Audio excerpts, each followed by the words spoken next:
নমস্কার, আমার রান্নাবাটি চ্যানেলে আপনাদের সকলকে স্বাগত জানাই। আজকের রেসিপি মেটের চচ্চড়ি বা চিকেন লিভার কারি। মেটেতে প্রচুর পরিমাণে থাকে প্রোটিন আর আয়রন, ভিটামিন এ আর বি। আপনারা চিকেন খেতে খেতে যখন বোর হয়ে যান তখন অবশ্যই মেটের চচ্চড়ি খেতেই পারেন। যারা কোলেস্টেরলের পেশেন্ট তারা এটা অ্যাভয়েড করবেন, কারণ chicken liver high in cholesterol. আমি এখানে নিয়েছি 3টে পেঁয়াজ, 1 টুকরো আদা, 3 থেকে 4টে কাঁচা লঙ্কা, 7 থেকে 8 কোয়া রসুন, 1 চামচ গোটা জিরে।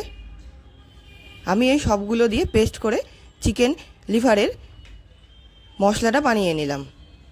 এরপর আমি চিকেন লিভার আর স্টমাকগুলোকে ছোট ছোট টুকরো করে কেটে নেব। তারপর নুন হলুদ দিয়ে মাখিয়ে নেব। আমি এখানে 200 গ্রাম মেটে বা চিকেন লিভার নিয়েছি। মাখিয়ে আমি 10 থেকে 15 মিনিট রেখে দেব। এরপর কড়াইতে সামান্য পরিমাণে সাদা তেল দিয়ে আমি এই মেটেগুলো ভালো করে ভেজে নেব।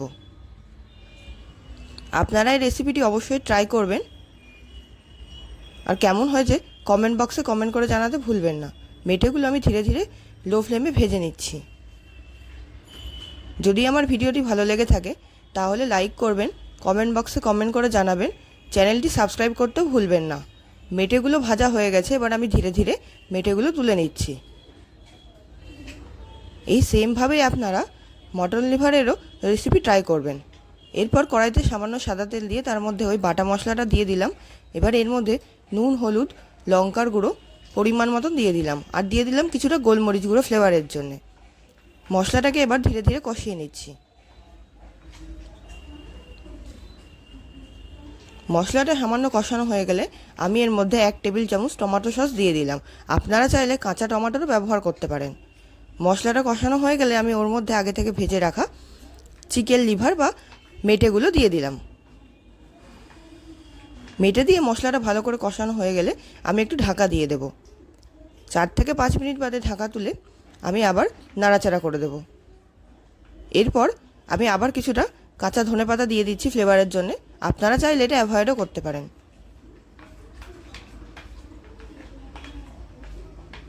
এরপর আবার আমি ঢাকা দিয়ে কিছুক্ষণ রেখে দেব, 3 থেকে 4 মিনিট স্ট্যান্ডিং টাইমে।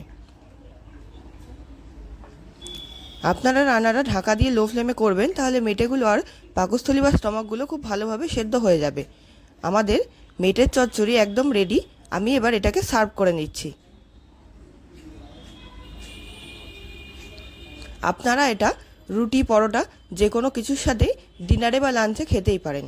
এরপর আমি ওপরে ধনেপাতা দিয়ে এটাকে সার্ভ করছি। রেসিপিটি অবশ্যই ট্রাই করবেন, আর কমেন্ট বক্সে জানাবেন আপনাদের কেমন হয়েছে। দেখুন আমার রেডি হয়ে গেছে।